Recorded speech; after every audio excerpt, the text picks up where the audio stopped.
Hi there, it's Rita, and today I want to show you how to make these really fun I Spy bags.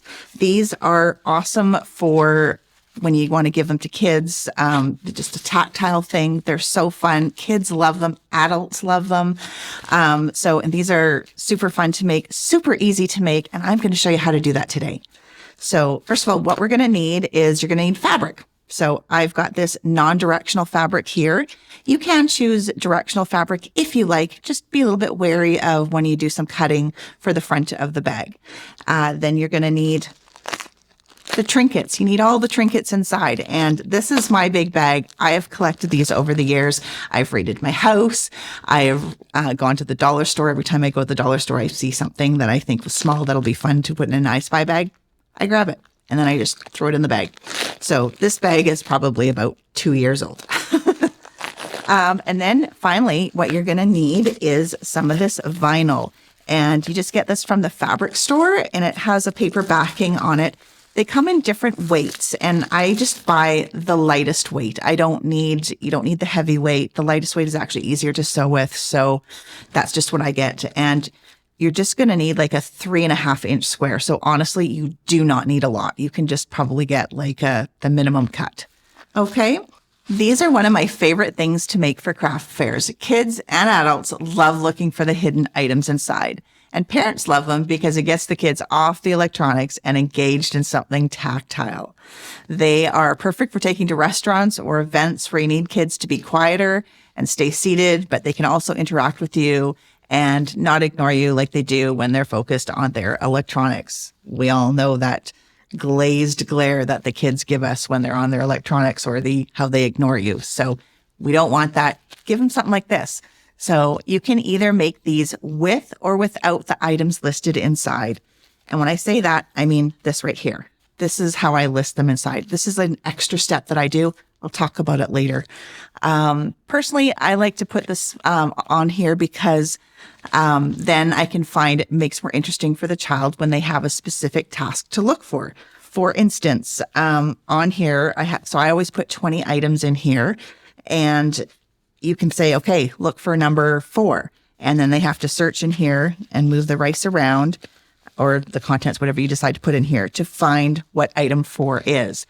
Also fun for if you have more than one child that has them, you can say, okay, both of you need to find number 1, whatever number 1 is on the back of these. And then whoever finds it first is the winner. And number 1 is always different. They're never the same. They're never identical. So it's always fun that way to do. So yeah. You can also use poly pellets on the inside. So I made this one with those little plastic clear poly pellets that you can get. And normally I use rice, but I ran out of some rice and I had poly pellets at home. So I did that. And so this is the difference of what they look like. So here we go. And so let's get into making some right now. Okay, so now what we're going to do is we're going to take our fabric and we are going to cut it. So not very much fabric is needed. This is like a fat quarter, which is 18 inches by 22 inches. You don't even need anywhere near this much. Scrap fabric is just as fine, is just as well. And because what you want to do is you want to have a 6.5, it's 6 inches square. So you need to cut out a 6.5 inch square. So I happen to have a 6.5 inch ruler, which makes it super handy. And I'm just going to cut out in the corner here, just measure this up and literally just cut around this here. So this is going to be the back. So voila, it's already done the back. Now we're going to do the front, and the front here. So this is where I mean about directional fabric. So if you have directional fabric with, like, say, a smaller print, you might want to make it so it's all going the same way. So you need 2 strips, 2 longer strips and 2 shorter strips. So I like to cut my strips a little bit wider. So I'm going to cut my strips 2 inches wide. And then I'm going to, when I sew it onto the vinyl, then I'm just going to trim it down to the 6.5 inch square. Just because sometimes I don't sew exactly evenly. So I'm just going to cut let's see here, some 2-inch squares, or rectangles, I should say. Actually, you know what? Before I use this, I'm going to use this other ruler here. So I have my 12 by 6 ruler. So I'm actually going to do that. And I will fold this fabric so I can just cut more at once. Like that. Measure that up.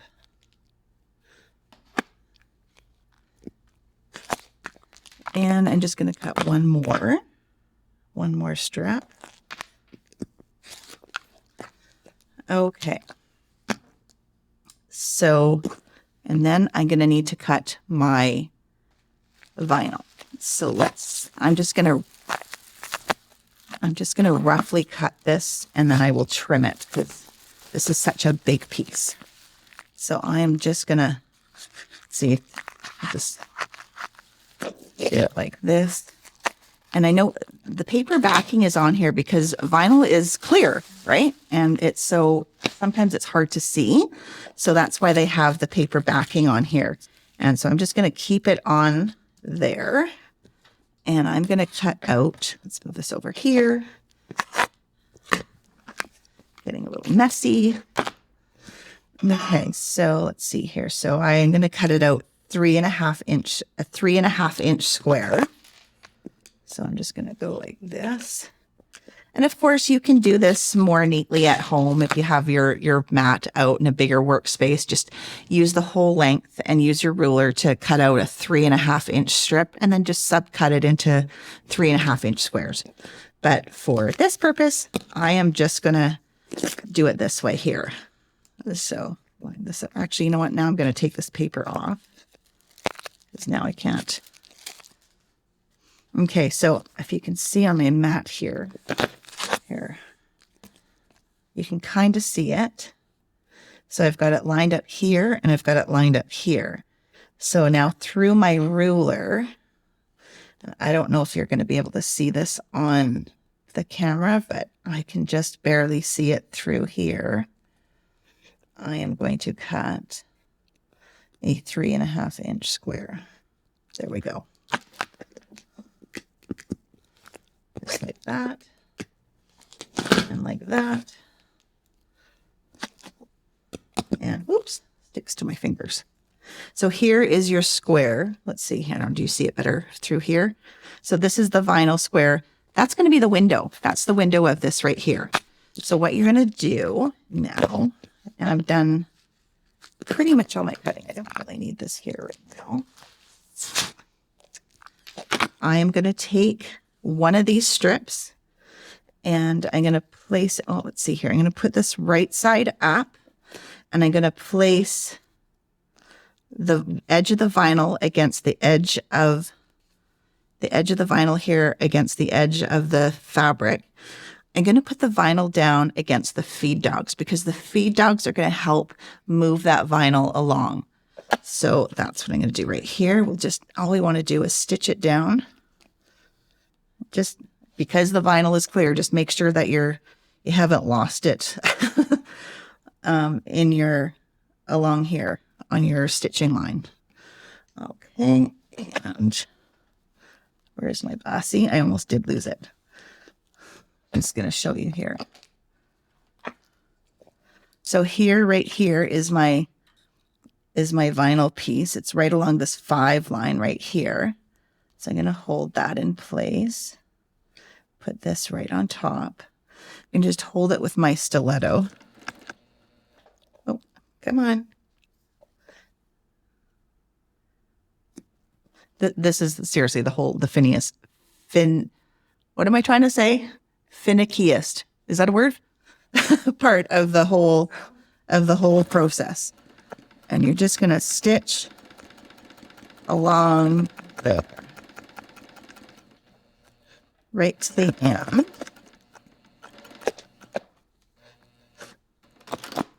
Okay. So now you've got it stitched like this, and you're going to be able to put it back.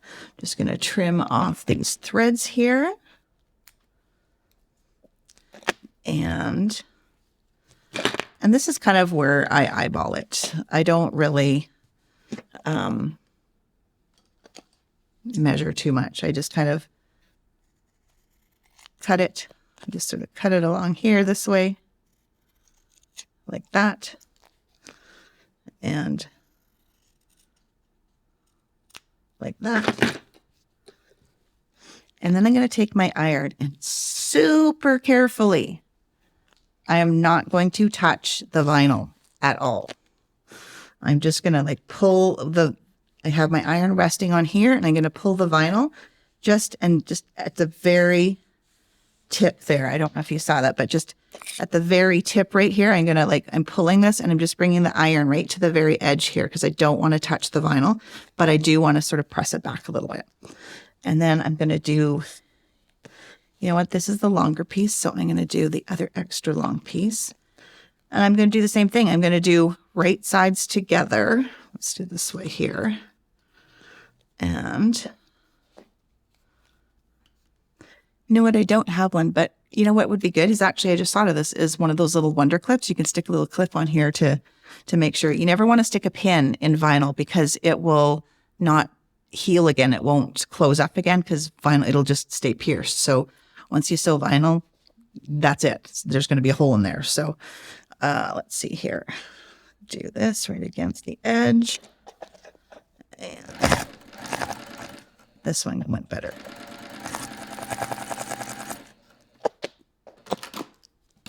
Okay, so then again, I'm just gonna cut it here like this.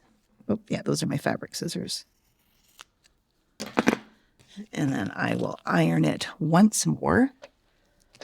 Again, being very careful not to get it on the actual plastic. There you go.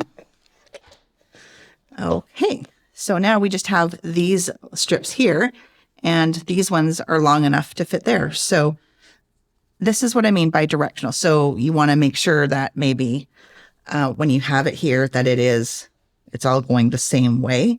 I mean, you don't have to, but some people really like it that way. I would be picky and I would want it that way. So let's see here. So now I'm just going to, again, right sides together. I am going to stitch this once more. See how fast it's coming along? It's super quick.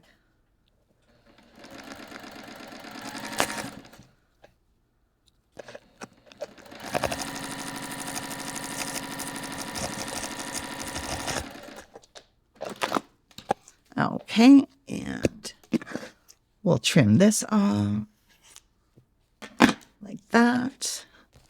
And I will press this one same exact way, except for now over when it's fabric on fabric, I can obviously go over on the seam line.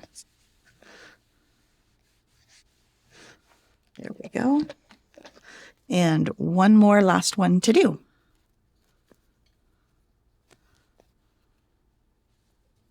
Actually, we'll do it this way here. That one's cut straighter.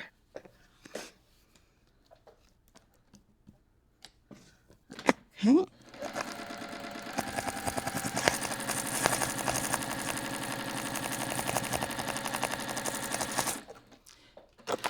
As I was doing this, I was just thinking, I had said to you to put the vinyl against the feed dogs, but as you saw, I just did it this way here. So it was just self-conscious or unconscious self-habit that I did there, and it seemed to go fine. So I guess that's okay.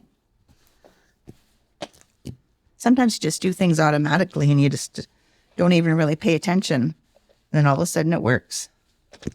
Okay, so here is the front.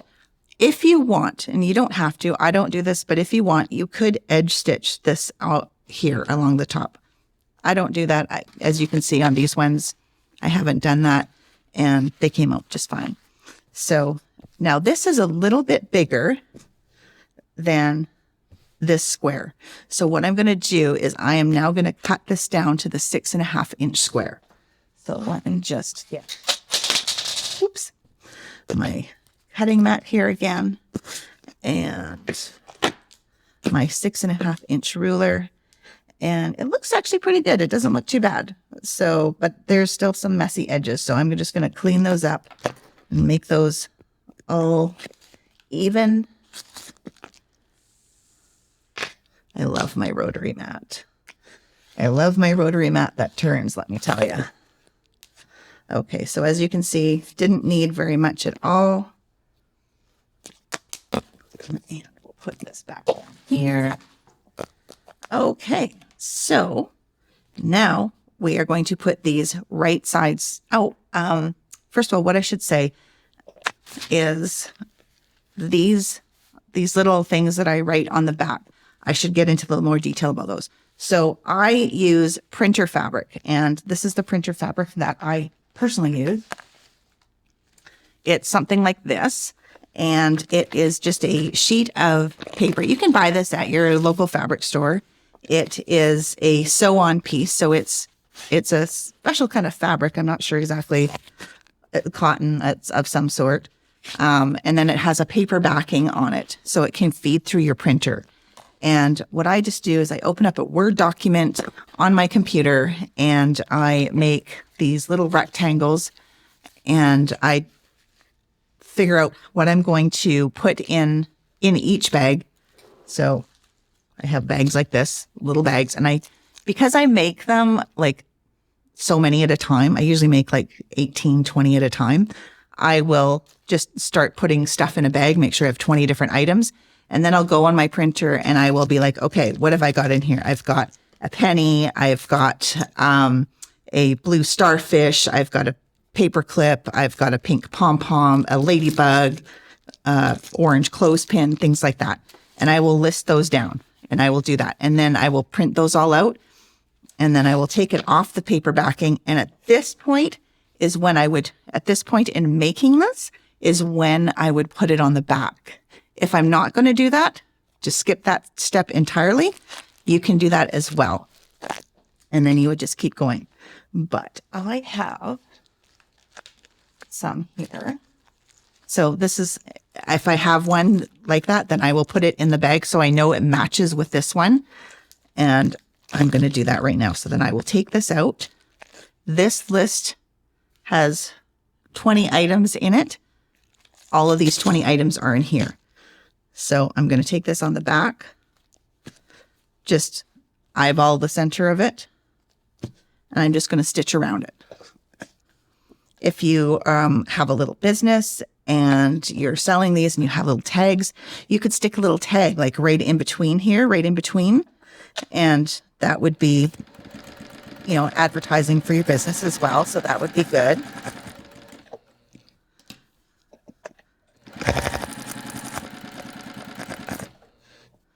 Just stitch around all corners here.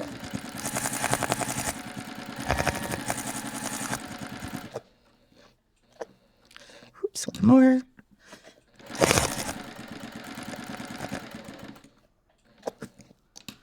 And I'm going to back stitch here a little bit.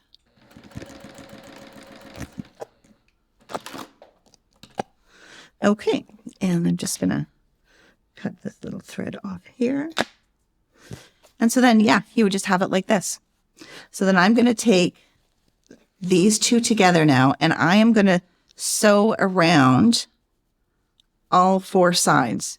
But I'm going to leave a little opening on the bottom, just a little one, so I can turn it inside out. That's what I want to do. I need to turn it inside out. So I got to leave a little opening. And also because the vinyl that I used is the thinnest vinyl, it'll make it easier to turn as well. So again, I just eyeball it. I'm not big on measuring if I don't have to. So I'm just gonna, and when I usually do it in between these two seam lines. It just makes it easier. So I leave the opening in between those two seam lines.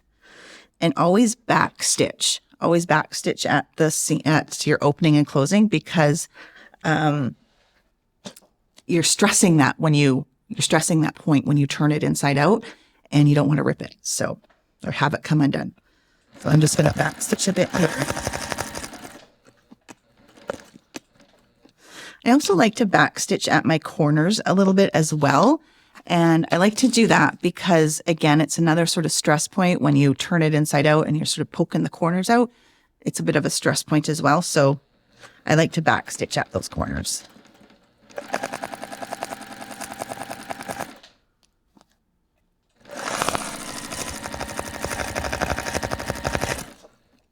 And again, I'm just sewing 1/4 inch. You don't need to have a big seam allowance here. Just a small 1/4 inch seam allowance was fine.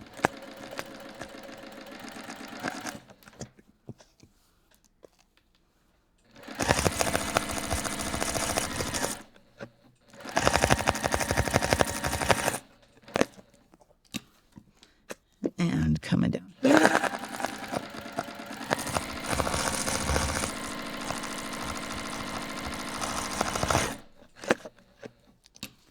And the last little bit.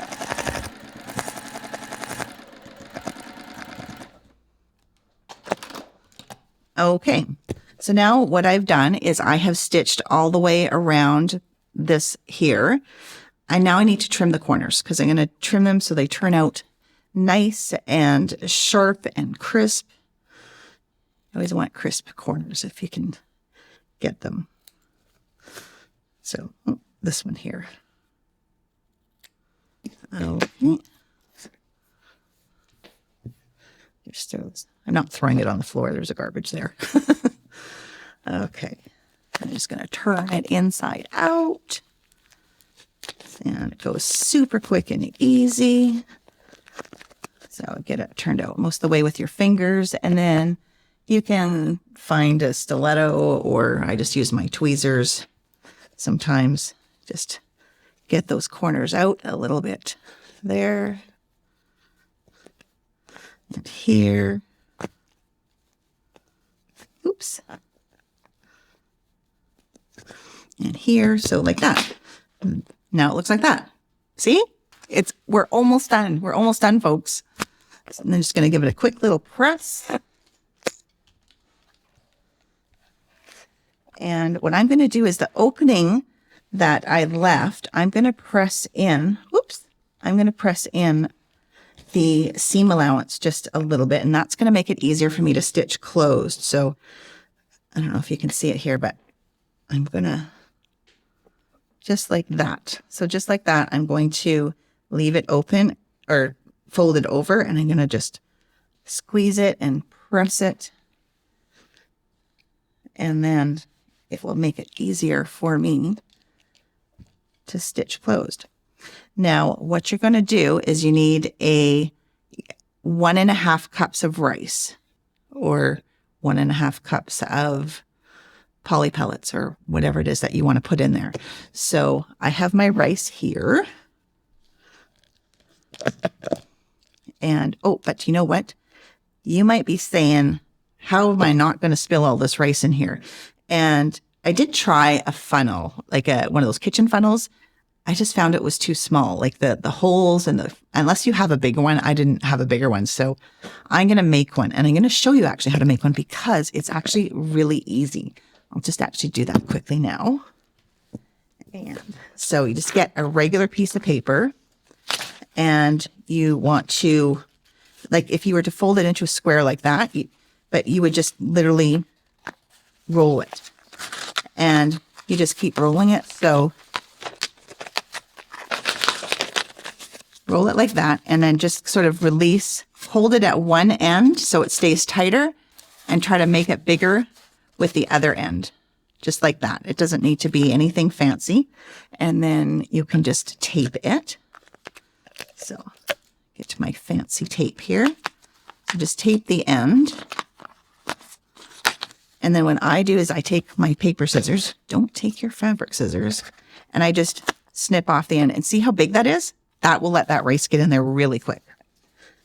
And your trinkets as well. So let me find that opening here. So I just stick it in the opening like this, and I have it like that. And then I measure out 1.5 cups. So I have a 1/2 cup measuring cup here. I'm just going to fill this up once. Just dump it in there like that. And then I'll do one more. Oops. Just careful not to get rice everywhere. And then just before the last one, I'm going to put these trinkets in there. So I can just pour them in like this. Oops. So I dropped one. And oops, there it is. It fell on the floor. Because now everyone's going to look for the butterfly if I don't put it in there, right? They're going to be like, where is that butterfly? So, and then I do that. I sort of mix it up a little bit. And then I'm going to add, oh, I left a sequin out. Look at this, the tiniest little sequins. When I say tiny, I mean tiny. Because you want to find stuff. And then I'm going to put the last half a cup of rice in.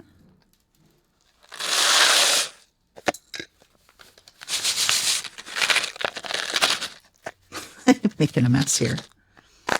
And so hopefully you're not as messy as me. And then you just basically make sure it's all at the end here. You want to now stitch this closed really tight. Do it as close to the edge as you can.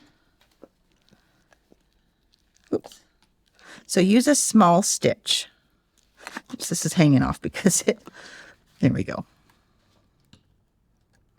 Okay. And oops.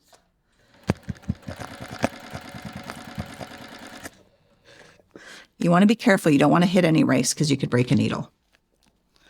So there we go.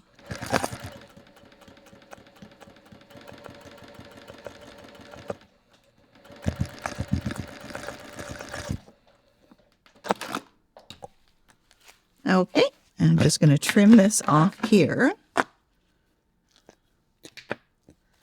And you have your I Spy rice bag. How cool is that? You just made one. You can go ahead and make so many. These are so quick and so fun to make. So just to recap, what you need is one square, 6.5 inches for the back, which is the back. Then you're going to need a 3.5 inch square of vinyl. And then you need to have 2 inches, or you could even cut 2 1/4, 2.5 inches wide strips, because after you sew them to the vinyl, you're going to trim them down to meet the size of the back, the 6.5 inch. So that's it. That's it. And I'll just show you some of the different items that I have here in my little bag of items, just so you can get an idea of what different things you could have, because there are so many. There are so many. And I have a little plate here. I'm just going to dump some out so you can see. So let's see. So I have, let's see here. So right here, you can see I've got pom-poms. I have a little heart right there. I have a whole bunch of these, what are they called? They're like confetti. That's the word I'm looking for, like confetti. So there's leaves, butterflies. I even have found ones with letters on it. I have little safety pin, or not safety pins, little clothespins. But yes, I do actually have safety pins as well. Little tiny safety pins. I have rubber bands. There's little pony beads. What else have we got in here? Paper clips. I found little ladybugs at the store. Literally anything. There's screws in here. I have found screws, nuts, like the nuts on the end of the screw. These little beads that have like letters on them. So many buttons I have in here. I found these little like little diamonds in the store. Oh, and of course, my favorite is the red bean and a popcorn kernel. Gotta remember those. Those are classic to have. Macaroni noodle as well, to have that. But yeah, just like whatever your imagination is, as far like there's a star button, all these little things, but you're looking for little things that can get lost in the rice. You don't want like the bigger things. So you really want them to search and move around the rice and try to find them that way. So like I said, just whenever you're at the dollar store, check out the craft aisle. That's usually where I find all of my stuff in there. Little sequin I have in there as well. So some people are like, I can't find the sequin, but trust me, it's in there. I've put it in there. And yeah, so when I'm selling these at the craft fair. Literally, the kids come to pick it up off the table. The adults are looking at it and they just love them because, again, it's not electronics. Your kids are so focused on electronics these days, and we all want them to interact and have a conversation and things like that. So that's why I make these. And actually, you know what? They're actually, now that I think about it, they're probably going to be pretty good for like people, the elderly in care homes and things like that as well. They probably would enjoy something like this, something tactile to look at and to find and things like that. So don't forget about those guys as well. Thanks for watching. And if you really like the segment and you want to follow us some more, do click that like button and be sure to watch for more videos to come. Thanks for watching. Happy sewing.